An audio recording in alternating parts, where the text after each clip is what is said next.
Good morning বন্ধুরা, আজকে আবারও একটা নতুন ভিডিও তোমাদেরকে সঙ্গে নিয়ে শুরু করছি। তো আশা করছি সবাই খুব ভালো রয়েছো আর আমরাও বেশ ভালো রয়েছি। আর আজকে হচ্ছে মঙ্গলবার, এখন বাজে সন্ধে 6:30 মতো। তো আজকের ভিডিওটা এখন থেকে শুরু করলাম আর আশা করব অন্যান্য দিনের মতো আজকের ব্লগটিও তোমাদের ভালো লাগবে। তো এই জাস্ট আর কি ছেলেকে টিউশনে দিয়ে তারপরে আর কি একটুখানি চপ কিনে নিয়ে এলাম। আর ওর বাবার যেহেতু চপ খাওয়া চলবে না, তার জন্য ওকে একটুখানি ধোকলা দিলাম। তো এই যে ও ধোকলা খাওয়ার পর ওকে একটুখানি আর কি চা বানিয়ে দিলাম, লিকার চা। যদিও প্রতিদিনই গ্রিন টিটা খাই, কিন্তু কোনো কিছু খাওয়ার পরে দেখবে গ্রিন টি খেতে ভালো লাগে না। যদি বিকেলবেলায় ঘুম থেকে উঠে গ্রিন টি দেওয়া হয় তাহলে ভালো লাগে, কিন্তু কিছু খাওয়ার পরে যেন মনটা একটুখানি লিকার চা অথবা দুধ চা করে। তো দুধ চাটা তো ওর একদমই খাওয়া যাবে না, তাই ওকে একটু লিকার চা বানিয়ে দিয়ে আমি এখন একটুখানি দুধ চা বানিয়ে নিলাম। আর আজকে না একটু চপ নিয়ে আসতে ইচ্ছে করলো, তো তার জন্য আমার জন্য নিয়ে এসেছি এখানে ব্রেড চপ আর একটা মোচার চপ। মোচার চপটা মুড়ি দিয়ে খাবো আর ব্রেড চপটা শুধুই খাবো। ছেলের জন্য নিয়ে এসেছি ব্রেড চপ, ওর জন্য একটা রেখে দিয়েছে আর আমি একটা। আর ওর বাবার যেহেতু খাওয়া চলবে না তাই আর কি ওকে ধোকলা দিয়েছিলাম। তো আশা করব অন্যান্য দিনের মতো আজকের ব্লগটিও তোমাদের ভালো লাগবে। আজকে সকাল থেকে সৃজনের আর কি স্কুলে যাওয়ার ছিল, আর তার জন্য সকাল থেকে হড়বড়িয়ে সমস্ত কাজকর্ম করেছি, কিন্তু পুরোটা সেরে উঠতে পারিনি। তাই বাকি যেটুকুনি কাজকর্ম রয়েছে সেটা সন্ধ্যের দিকে শেষ করব আর কি। কারণ ওই যে কোথাও যাওয়ার থাকলে দেখবে স্নান, তারপরে পুজো আর ঘরের যাবতীয় যা কাজ যেগুলো রেগুলার সেগুলো তো করতেই হয়। তাই যে কাজগুলো ফেলে রাখলে চলে সেগুলো আমি চেষ্টা করি যে না পরে করব। তো এই করতে গিয়ে আর কি বেশ কিছু কাজকর্ম পড়ে রয়ে গেছে। তো এই যে সাদা সাদা জামাগুলো কেচে নিয়েছিলাম কিন্তু উজালায় দেওয়া হয়নি, এগুলো এখন আমি উজালা দিয়ে নিংড়ে দিলাম।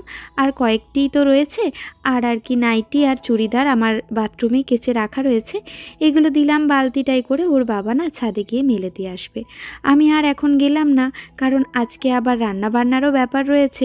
তো এখন তো সকাল সকাল ওকে ডিনার করতে হয়, তার জন্য আমাকে তাড়াতাড়ি একটু রান্নাবান্নাটা করতেই হয়।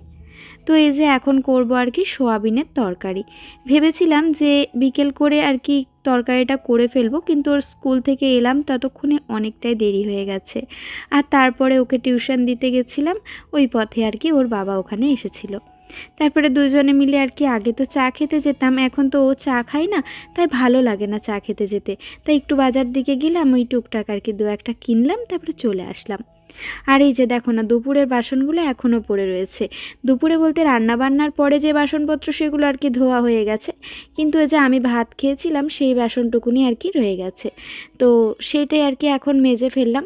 আর ছেলেও এসে ভাত খেয়েছিল, তার সাথে এই যে আমরা চাটা খেলাম সেগুলো আর কি। তো এইগুলো এখন ধুয়ে ফেললে অনেকটাই নিশ্চিন্ত হওয়া যায়, কারণ এই বাসন যদি পড়ে থাকে তাহলে রাত্রে অনেকটা হয়ে গেলে আমার প্রচুর অসুবিধা হয়। একসাথে অনেকগুলো বাসন না আমি ধুয়ে উঠতে পারি না।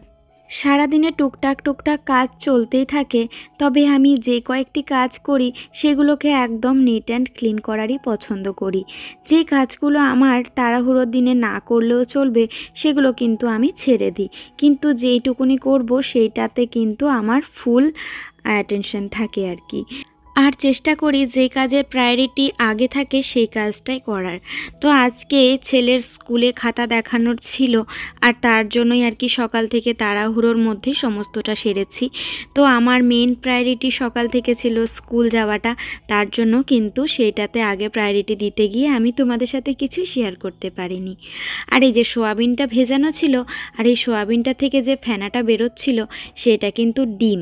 সোয়াবিনের মধ্যে কিন্তু ডিম থাকে, যেটা আমি আগে জানতাম না, তবে এখন আর কি জানতে পেরেছি। তারপরে সোয়াবিনের প্যাকেটের গায়ে গিয়ে দেখি যে লেখা রয়েছে হ্যাঁ এগ থাকে, তো 11% মতো আর কি এগ রয়েছে এর মধ্যে। তো আমরা তো নিরামিষ দিনে আর কি সোয়াবিন খেতে বেশ পছন্দ করি, আর যে কোনো উপোস কাপাস করেও কিন্তু আমরা সোয়াবিন খাই। কিন্তু তাই আর কি তোমাদের সাথে শেয়ার করলাম, যারা এখনও পর্যন্ত জানো না, কারণ নিরামিষ দিনে সোয়াবিনটা না খাওয়াটাই ভালো বলে মনে হয়। কারণ যেহেতু আমরা উপোস করে সেই খাবারটা রান্না করছি, তো জেনে শুনে ডিমটা কেন খাওয়া, তাই না? তো এই যে এখানে সমস্ত মশলা আমি একসাথে অ্যাড করে দিয়ে আর আগেই সোয়াবিনটা একটুখানি ভেজে নিয়েছিলাম। আর প্রথমে যে কাঁচা লঙ্কাটা ফোড়নে দিলাম তাতে কিন্তু যে কোনো তরকারির টেস্ট অনেকটাই বদলে যায়। তো ব্যাস এই যে নাড়াচাড়া করে এরপরে কিন্তু একটুখানি চিনি দিয়ে আমি ঢেকে দেবো এটাকে। আর এই যে এই চিনি দিয়ে রান্না করে না, আর আমার সাদা চিনি দিয়ে রান্না করতেই ইচ্ছে করে না, বেশ একটা অভ্যেস হয়ে গেল দেখছি। কিন্তু চায়ে এখনও আমি চিনিটাকে ট্রান্সফার করতে পারছি না, বিশেষ করে দুধ চায়ে। ওর বাবাকে আজকে না চিনি দিয়ে চা দিয়েছি, লিকার চাটা। আসলে ও না খুব পছন্দ করে চিনি দেওয়া চা খেতে। তো সকাল দিকটাতে আর কি চিনি ছাড়াই চা খায়, তাই একটু মনে হলো যে যখন আবদার করে বললো একটু আদা চা বানিয়ে দাও, কি করে দিই চিনি ছাড়া। এই যে ডিমগুলো সকালবেলায় নিয়ে এসেছিল, তো আমি না অন্যান্য দিনে সকালেই ডিমগুলোকে কিন্তু ভিজিয়ে দিই, কিন্তু আজকে না সেটা হয়নি, কারণ ওই যে বললাম সকালে যে কাজগুলো মেনলি করার প্রয়োজন ছিল সেগুলোকেই কমপ্লিট করেছিলাম।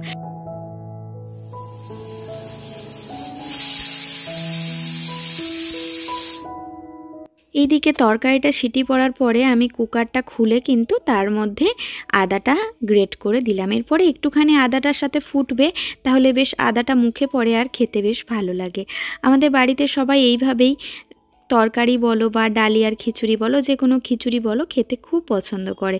আদাটা ভেজে দেওয়ার থেকে কিন্তু এটা বেশ ভালো লাগে, বিশেষ করে নিরামিষ দিনের তরকারির ক্ষেত্রে বলছি আর কি, বা নিরামিষ যে কোনো তরকারির ক্ষেত্রে আর কি। তো এদিকে 4খানা রুটি হবে, আমার একটা, ছেলের একটা আর ওর দুটো। তো 4টে রুটি এক তাওয়াতেই হয়ে যাবে, তার জন্য আর বারবার করিনি, একসাথে 4টে বেলে নিয়ে চলে এসেছি। আর এরপরে আর কি 4টে রুটি সেঁকে নেব। মেয়েদের সবথেকে আনন্দ লাগে যখন রুটি ফোলে, যখন ভাত একদম প্রপার ঝরঝরে হয়, রান্নাতে যখন নুন মিষ্টি ঝাল সব কিছু ঠিকঠাক থাকে তখনই, তাই না? তো আমার তো সবথেকে বেশি আনন্দ হয় যখন আমার রুটি দু খোল হয়ে ফোলে, মনে হয় হ্যাঁ আমি প্রপার শিখে গেছি। আবার কোনো কোনো দিন হয় একদমই হয় না, দেখবে তোমাদের সাথে আমি সেটাও মাঝে মাঝে শেয়ার করি, একদমই ফুলতে চায় না রুটিগুলো। তো এই যে খাবার দিয়ে দিয়েছি বাবা আর ছেলেকে, এখানে তরকারি, স্যালাড আর তার সাথে রুটি দিয়েছি। ছেলের তো খুব পছন্দ, কারণ কুমড়োর তরকারি ছেলে ভীষণ পছন্দ করে। আজকে তোমাদের সাথে দু একটা টিপস শেয়ার করি, যেটা আমারও খুব কাজে লেগেছে। তো এখানে আর কি নিয়েছি ভিনিগার 2 চামচ পরিমাণে, আর নিয়েছি খাবার সোডা বা বেকিং সোডা যেটা, সেটা নিয়েছি এখানে 1.5 চামচ পরিমাণে। আর নেব একটুখানি গুঁড়ো সাবান, যেটা আর কি আমাদের কাপড় কাচার সাবান গুঁড়ো আর কি। তো সেটা এখন 1 চামচ পরিমাণে নিয়ে এটাকে বেশ ভালো মতো করে মেখে নিতে হবে।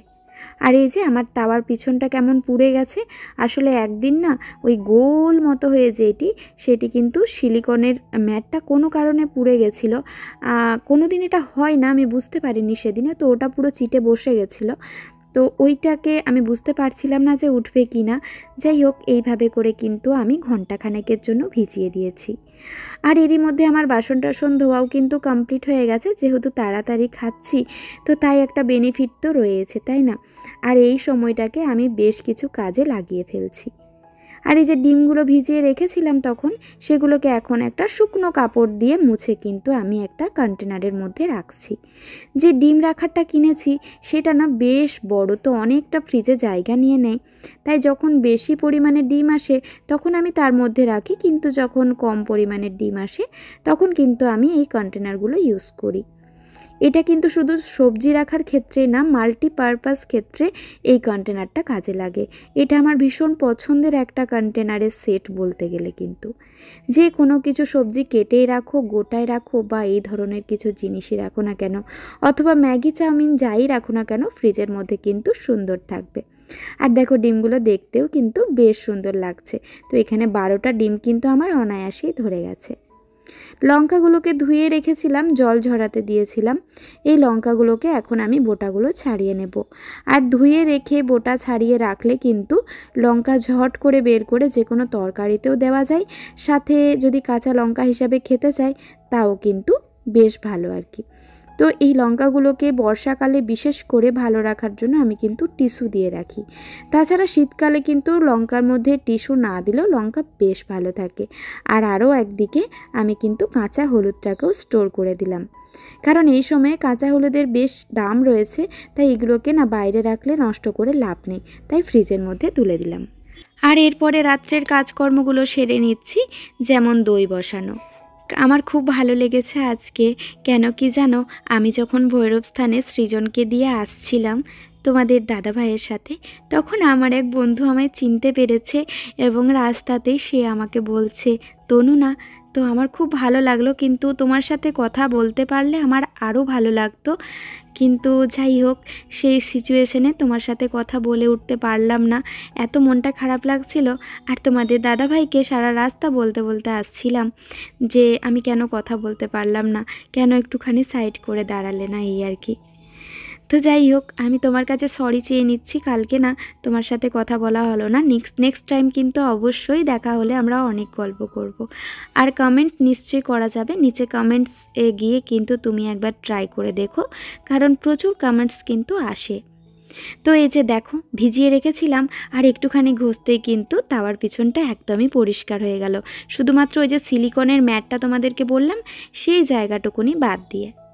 তোমাদের সাথে এর আগে অনেকবারই শেয়ার করেছি বোতল পরিষ্কার বা জীবাণুমুক্ত কিভাবে রাখবে। তো আজকে তোমাদের সাথে শেয়ার করছি, বর্ষাকালে না প্লাস্টিকের বোতলে দেখবে একটা দুর্গন্ধ বের হয়, যেটা কিন্তু আমাদের বাড়িতেও হচ্ছে। আর মেনলি কিন্তু বাচ্চারা বোতলে মুখ দিয়ে খেলে, যে কোনো খাবার খেতে খেতে হয়তো বোতলে মুখ দিয়ে দিয়েছে আর তখন একটা গন্ধ বের হয়, সেটা কিন্তু শত ধুলেও যায় না। তো এখানে কিন্তু আমি খাবার সোডা দিয়ে আর গরম জল দিয়ে বোতলটাকে আজকে রাত্রির জন্য পুরো ভিজিয়ে রেখে দেব। আর প্রতিটা বোতলকে কিন্তু এইভাবে ঝাঁকিয়ে ঝাঁকিয়ে আমি কিন্তু ভিজিয়ে দিলাম। এরপরে এই বোতলগুলোকে কিন্তু কালকে সকালে আমি ধোবো, আর সেটা এই ভিডিওতেই তোমাদের সাথে শেয়ার করব। এখন রাত্রি হয়েছে অনেকটাই, মানে 11টা মতো বাজে, আর ওরা বাবা আর ছেলে দুজনে ঘুমিয়ে পড়েছে। তো আমার জাস্ট আর কি রাত্রের রুটিনটুকুনি বাকি, ফেস ওয়াশ করে এসে এখন আমি আর কি সিরামটা লাগিয়ে নিলাম। রাত্রের দিকে আমি ভিটামিন সি এর একটা সিরাম লাগাই, আর তারপরে আমি নাইট ক্রিমটা কিন্তু ইউজ করি। আর এই নাইট ক্রিমটা এতটাই ভালো, এই নাইট ক্রিমটা লাগালে কিন্তু পরের দিনের সকালে মুখ একদম সফট থাকে। তো তার জন্য এইটা কিন্তু আমি কখনোই ভুলি না। আমার স্কিনের গ্লোই বলো বা আমার স্কিন এই রকম ফ্রেশ থাকার পেছনে কিন্তু নাইট ক্রিমের ভূমিকা অনবদ্য বলবো। আর আজকে চুলটা না ঘামে পুরো ভিজে গেছে, তাই চুলটাকে বাঁধতে পারলাম না, এরকম একটা ক্লিপ দিয়ে চুলটা ছেড়েই আর কি আজকে রাত্রে ঘুমাবো। গুড মর্নিং বন্ধুরা, পরের দিন সকালবেলা, মানে আজকে যে ভিডিওটা তোমরা পাচ্ছ আজকে সকালবেলা এটা। আর দইটা দেখো এত সুন্দর বসেছে না, আমার না প্রতিদিন সকালে দই বসাটা দেখে সত্যি কথা বলছি মন মুগ্ধ হয়ে যাচ্ছে। আর আজকে তোমাদের সাথে সেই টিপসটি শেয়ার করব যে কিভাবে আমরা বোতলটাকে আর কি দুর্গন্ধমুক্ত করব। তো এই যে কোলগেট আমার বাড়িতে একদমই বাড়ন্ত, কারণ সাদা পেস্ট আর কি কেউ লাগাতে চায় না। তো ওই যে ক্লোজ আপ বা ম্যাক্স ফ্রেশ যেগুলো আছে সেগুলো আর কি আমার বাড়িতে বেশি ইউজ হয়। তো এইটাকে আমি এই পারপাসেই ইউজ করার জন্য নিয়ে আসি, বিভিন্ন ক্ষেত্রে কিন্তু কোলগেট খুব কাজে আসে। তো এই যে বোতলগুলো কিন্তু আমি জলগুলো যে রাত্রে ভরে রেখেছিলাম সেই জলটা ফেলে দিলাম। আর দেখবে এই মুখের কাছটাতেই নোংরা থাকে, তো আমি এরকম একটা ব্রাশ নিয়ে নিয়েছি। এইটা কিন্তু অবশ্যই আমি ফ্লিপকার্ট থেকে কিনেছি, কিন্তু অ্যামাজন, মিশো সবই অ্যাভেলেবেল আছে, অসুবিধে নেই, তোমরা কিন্তু পেয়ে যাবে। আর আমি এই ভিডিওর ডেসক্রিপশনেও কিন্তু লিঙ্কটি তোমাদের সাথে শেয়ার করে দেবো। তো তারপরেই আর কি এই যে আমি সুন্দর করে কোলগেটটা কিন্তু লাগিয়ে নিয়েছি, আর এই ব্রাশটা দিয়ে কিন্তু আমি একদম বোতলের মুখটা ঘষে ঘষে পরিষ্কার করে বোতলের ভেতরটাও কিন্তু পরিষ্কার করে দিচ্ছি। এই ক্ষেত্রে দুটো সুবিধা, এক হচ্ছে গুঁড়ো সাবান বা লিকুইড ডিশওয়াশার দিয়ে যাই দিয়েই তুমি ধোও না কেন, এর মধ্যে একটা গন্ধ ছাড়ে, যেই গন্ধটা কিন্তু কোলগেটে একদম পাবে না। তাছাড়াও কোলগেট কিন্তু যে কোনো জিনিসকে দুর্গন্ধমুক্ত রাখতে অনেকটাই সাহায্য করে।